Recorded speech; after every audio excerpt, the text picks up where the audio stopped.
আপনার প্রয়োজনে এক ডাকে যে মানুষটা আপনাকে সাড়া দেয় প্রতিবার, ভেবে নেবেন না সে সবসময় বেকার বসে থাকে।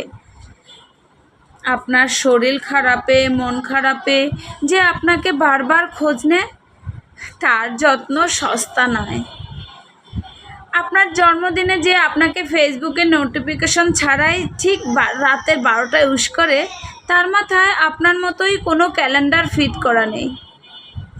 আপনার বাসায় থাকার জন্য যে প্রচণ্ড আকুতি মিনতি করলো, সে চাইলেই তার পাশে অন্য কাউকে জায়গা দিতে পারে।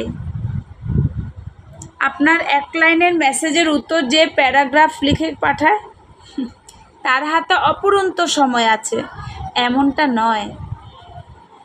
প্রায়োরিটিকে কখনো সস্তা ভেবে নিতে নেই না, প্রায়োরিটি যে দিচ্ছে তাকে সস্তা ভেবে নিতে আছে। যে